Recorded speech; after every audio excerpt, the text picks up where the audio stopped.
आज का प्रातः क्लास है 11 जनवरी 1969 शनिवार।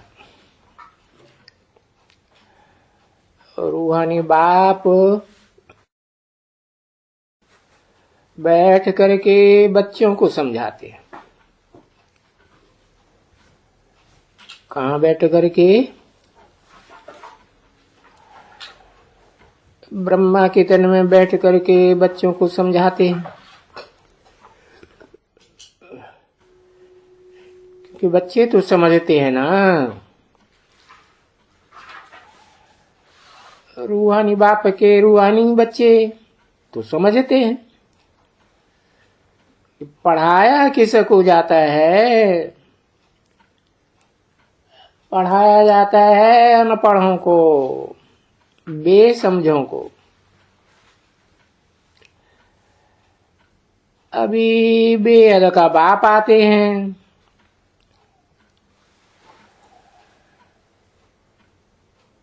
बेहद मनुष्य आत्माओं के बाप के तन में आते हैं मुकर्रर रूप से। पहले तो उसी में आते हैं और रूहों का बाप आते हैं, तो उनको कहा जाता है ऊंचे से ऊंचा भगवंत, क्योंकि साकार सृष्टि में ही ऊंचे और नीचे की बात होती है। और वो ऊंचे से ऊंचा भगवंत किसको पढ़ाता होगा? जरूर ऊंचे से ऊंचे उन बच्चों को भी पढ़ाता होगा जो कलयुग के अंत में आकर के अनेक जन्म लेते लेते इंद्रियों के सुख भोगते भोगते बेसमझ हो गए। ठीक है ना? इसलिए उनके लिए कहा ही जाता है जो अंतिम जन्म में आकर के इतने बेसमझ हो गए कि विनाश काले विपरीत बुद्धि। नंबर बार बेसमझ हो गए, नंबर बार विपरीत बुद्धि हो गए।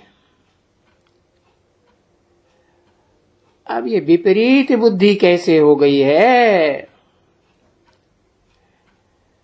देखो, उन शास्त्रकारों ने लिखा हुआ है ना,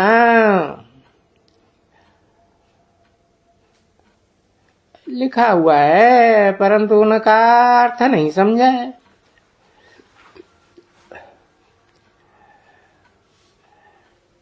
नहीं समझा है तो गोया 84 लाख जन्मों में वेद के बाप को भी ले आए, आत्माओं के बाप को।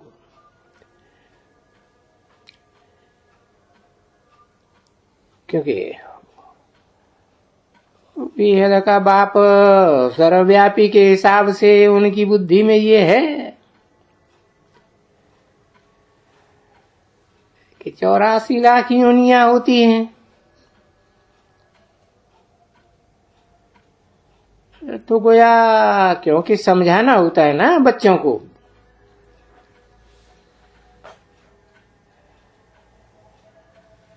अब ये तो सेकंड नंबर में वो ये क्लास है या पॉइंट देना है।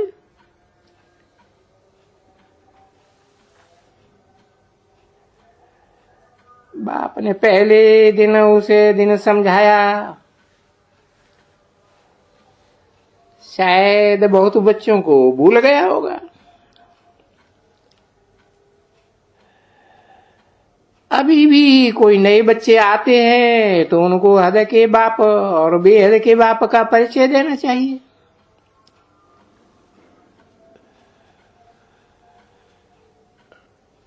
तो वो है बड़ा बाबा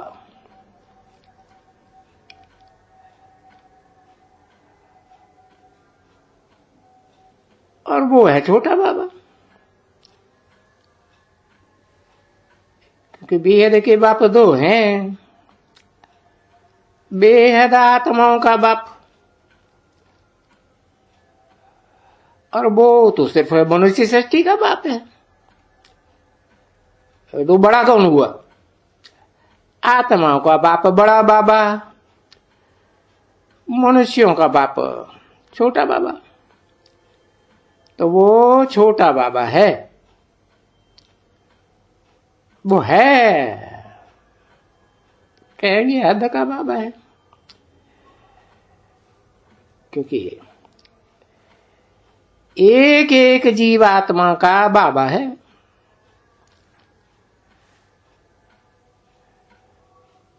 अब उसमें बड़े बाबा में तो जीवात्मा नहीं कहेंगे, नहीं, उसमें सिर्फ आत्माएं कहेंगे। बुद्धिमानों की बुद्धि में सिर्फ आत्माओं की बात है। तो बेहद की आत्माओं का बाबा, ये तो समझते हो ना मीठे बच्चों। ये जो बेहद आत्माओं का बाप नॉलेज देते हैं, सो सब एक रस धारण नहीं कर सकते। कोई तो 1% धारण करते हैं, कोई 95% धारण करते हैं, क्योंकि बाप का टाइटल तो देंगे ही नहीं उनको।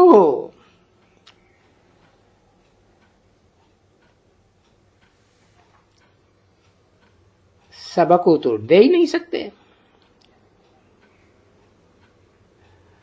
और फिर वो 1% वाले भी जरूर हैं।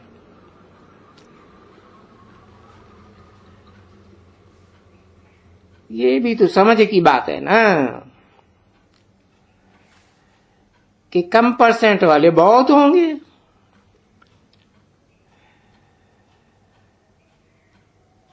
जब सूर्यवंशी घराना होगा तो घराना होगा ना बच्ची।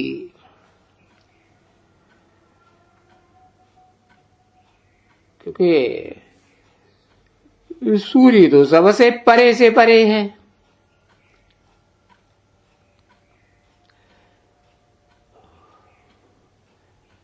उससे ऊंचे तो कोई भी सितारा चंद्रमा वगैरह हो ही नहीं सकता।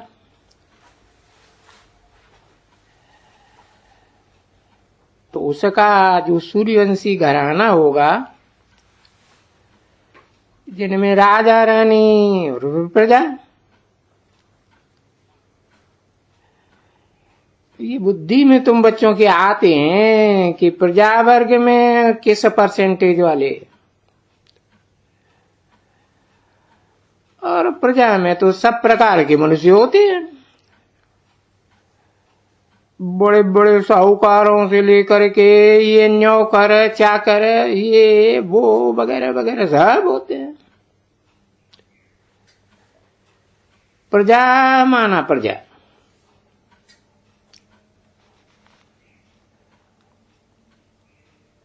तो बाप कहते हैं ये पढ़ाई है ना,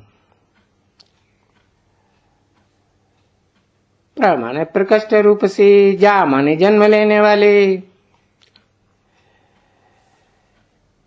ये कोई हद के जन्म की बात नहीं है। ये तो बेहद की रूहानी पढ़ाई में बात बताई जाती है। और पढ़ाई तो जरूर हरेक अपनी अपनी बुद्धि के अनुसार ही उठाते हैं। हर एक स्टूडेंट, चाहे वो हद के स्टूडेंट हो, हद की पढ़ाई के, चाहे बेहद के स्टूडेंट रूहानी पढ़ाई के हों, सो भी मीठे मीठे रूहानी बच्चों को ये मालूम है कि ये पार्ट मिला हुआ है।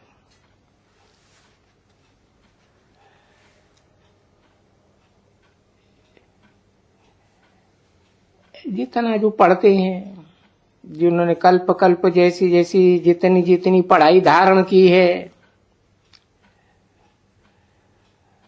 उतनी उनको मिलती है। अच्छा, पढ़ाई छिपी तो नहीं रहती है, बिल्कुल नहीं।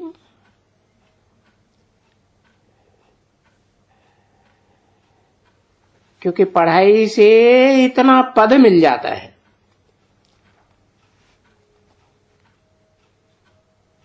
नंबरवार पद, ऊंच पद है, नीचे पद है, मीडियम। सो तो बाप ने समझाया है, ये आगे चल करके जैसे जैसे जिसने पढ़ाई की है, और फाइनल इम्तिहान तो होना ही है ना सबका।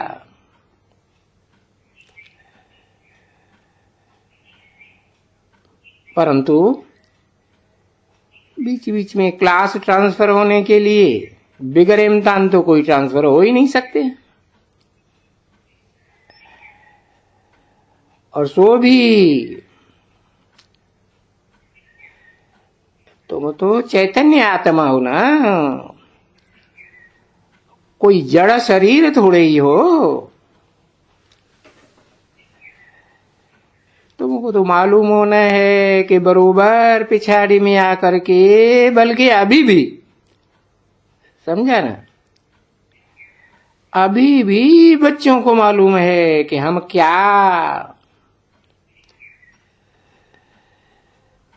क्या पढ़ाई पढ़ रहे हैं। भले यहाँ बाबा पूछते हैं, लज्जा के मारे बेचारे सभी हाथ उठाए भी देते हैं। कोई समझते भी हैं कि हम ये कैसे बनेंगे लक्ष्मी नारायण। तो भी दूसरों को देख करके हाथ उठा जरूर देते हैं, है ना। नहीं तो फिर उनको लज्जा आती है कि हम तो इतनी पढ़ाई नहीं पढ़ते। तो अभी ये भी एक अज्ञान के हाथ उठाना बिना समझे, तो उसी समय ही बाप समझ जाते हैं तो इनमें कितना ज्ञान है, ये भी समझ में नहीं आता है स्टूडेंट्स को। इससे तो जो लोकल स्टूडेंट होते हैं ना, उनमें फिर भी कुछ अकल होती है, क्योंकि वो समझ लेंगे कि हम कोई स्कॉलरशिप जितना लेने का पास नहीं होगा।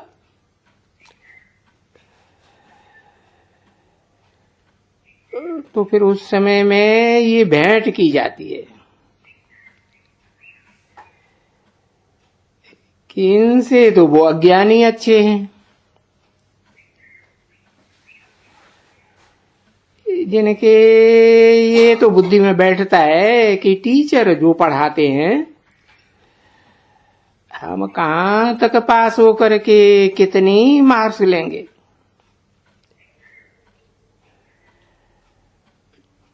तो वो कच्चे स्टूडेंट थोड़े ही कहेंगे कि हम पास होकर के पास विद ऑनर हो जाएंगे। तो सभी हाथ उठाएंगे। कभी सुना है कि पास विद ऑनर हो जाएंगे? कभी देखा है कभी? देखो, इससे सिद्ध होता है कि बिना समझे जिन्होंने हाथ उठाए दिया वो ठीक नहीं है, इनकी बुद्धि ठीक नहीं है ना। बुद्धि आत्माभिमानी नहीं है, देह अभिमानी है। तुम वास्तव में आए तो बरोबर समझा ना, किस लिए आए हो? यहाँ ये लक्ष्मी नारायण बनने के लिए आए हो। पर इस स्वरूप को बनने के लिए बड़ी अच्छी चलन चाहिए। यहाँ तो जो बहुत बड़े बड़े महारथी है ना, जिनको बड़े बड़े महारथी कहते हैं या वो अपन को समझते हैं, बाबा कहते हैं कि विनाश काले विपरीत बुद्धि होने वाले हैं। वो उनके लिए भी कह देते हैं, यानी जब विनाश होते हैं तो पूरे कायदे अनुसार उनके प्रीत नहीं है। इसलिए क्या होगा, पद जो ये समझते हो ना कि एम ऑब्जेक्ट तो ये है कि नर से नारायण, नारी से लक्ष्मी बनना है, तो ये पद नहीं पा सकेंगे। वो तो उन्होंने बैठ करके शास्त्रों में लिखा है, तो एक्यूरेट तो नहीं लिखा है, परंतु लिखत तो है नहीं। ये तो जानते हो कि गपोड़े हैं, सब गपोड़े हैं। पर यहां तो बाप बैठे हैं, वो उन गपोड़ों की बातें अच्छी तरह से समझाते हैं, क्योंकि विनाश काले विपरीत बुद्धि, जो अक्षर लिखे हैं ना, लिखे तो हैं विनाश काले विपरीत बुद्धि, परंतु इनका अर्थ कोई समझ सकेंगे? बिल्कुल नहीं। 11 जनवरी 1969 की प्रातः क्लास का दूसरा पेज। अब जब अपने बच्चे ही नहीं समझ सकते, जो कहते तो हैं हम शिव बाबा के बच्चे हैं, वो ही नहीं समझ सकते हैं इस बात का अर्थ है कि विनाश काले विपरीत बुद्धि क्या होता है, किसके लिए होता है, इसका पूरा अर्थ क्या है, नहीं समझते हैं। तो बाबा अर्थ समझाते हैं ना, बोलते हैं। जो अच्छी तरह से याद नहीं करते हैं,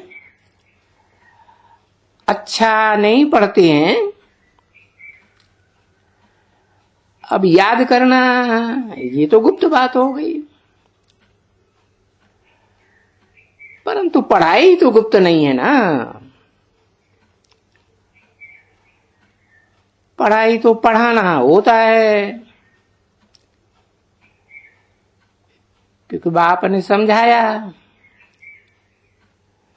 तुम सब टीचर्स बनने वाले हो।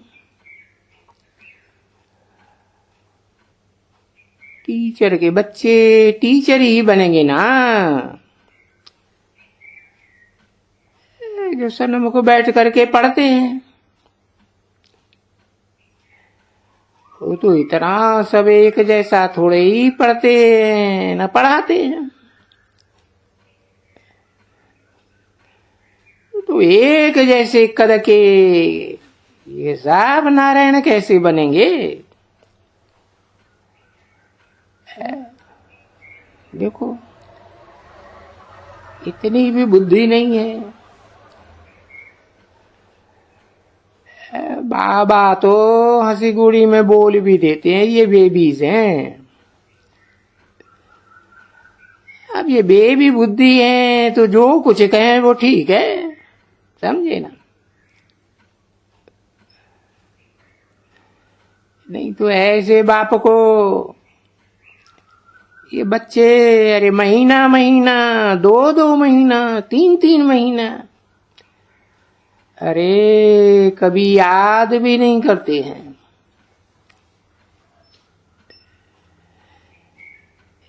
याद ही नहीं तो मालूम कैसे पड़े? मुझे याद करते हैं।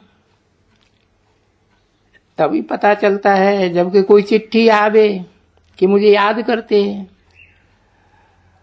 और फिर ये उस चिट्ठी में सर्विस समाचार भी हो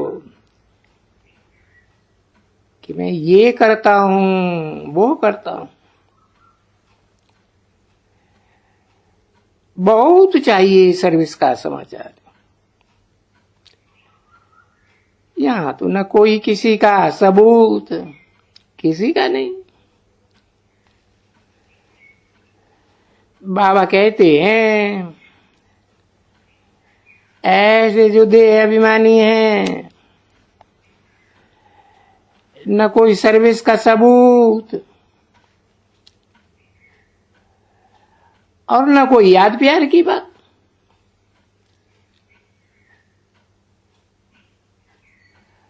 और याद प्यार भी अगर कोई भेज देते हैं, बहुत ऐसे हैं जो कई बेचारे सर्विस का सबूत नहीं दे सकते हैं।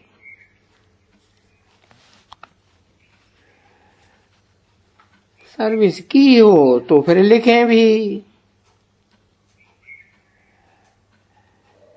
ऐसे लिखते हैं ना बच्चे, आज हमारे पास एमएलए आया, एमपी आया, हमारे पास ये आया वो आया, और मैंने उनको ऐसे समझाया ऐसे समझाया। तो जब लिखते हैं तो बाप को मालूम पड़ता है ना, बच्चा जीता जागता है, याद करता है, समाचार भेज देता है। अब महीना 1.5-2 महीना कोई चिट्ठी भी नहीं लिखेगा, कोई समाचार ही नहीं लिखेगा, बाबा क्या कहेंगे? यही समझेंगे ये तो मर गया। ऐसा देखने में आते हैं या तो बीमार है। अब जो बीमार पड़ जाते हैं वो चिट्ठी तो नहीं लिख सकते हैं ना बच्चे। चिट्ठी लिखते हैं, बाबा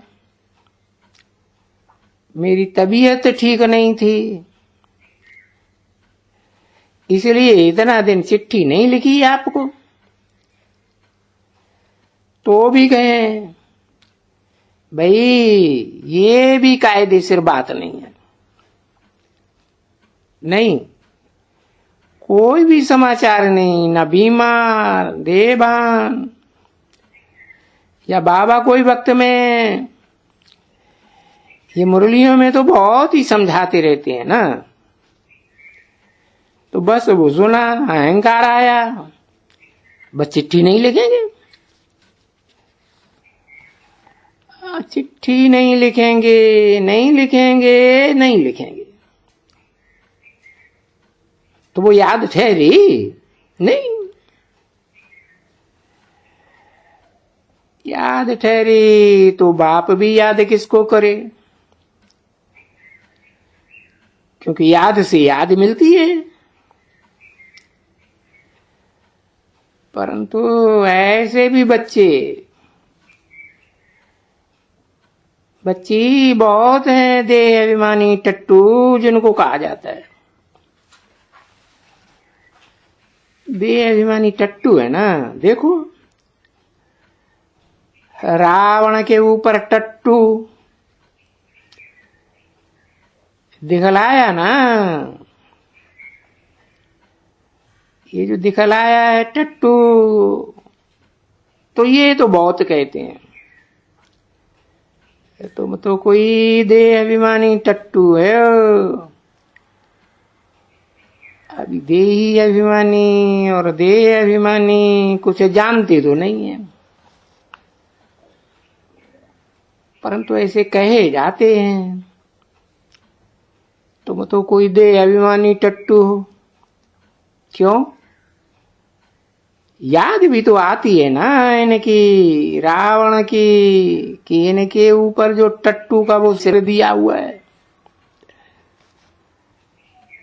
तो गाया भी जाता है टट्टू को तारा, काजी को इशारा।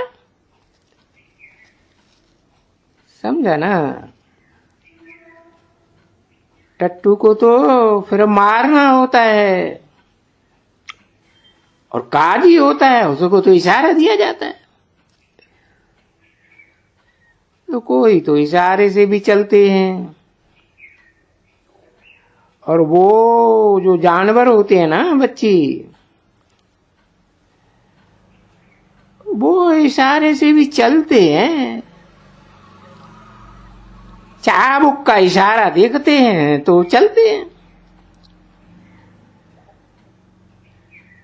तो ये बातें नहीं दिखलाते हैं बाप।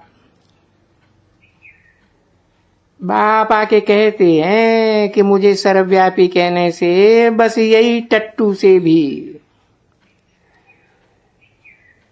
इनसे इन जैसा का क्या कहो, बेवकूफ कहो, गधा कहो, उल्लू कहो, पाजी कहो, जितना जो कहो, जो भी लकब दियो, इतना कहो कि बाप को सर्वव्यापी मानना अर्थात 84 लाख से भी जास्ती जन्मों में ले जाना।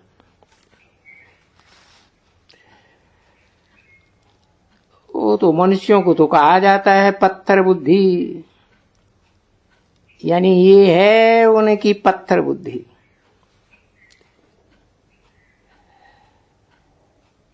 पर वो फिर कह देते हैं भीतर भीतर में, पत्थर भीतर ठिक्कर के अंदर विराजमान है।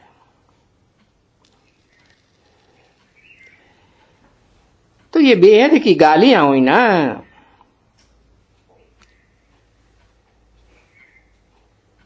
तो इसी के लिए बाप कहते हैं देखो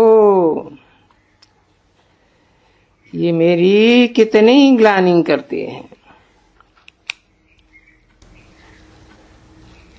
ओम शांति।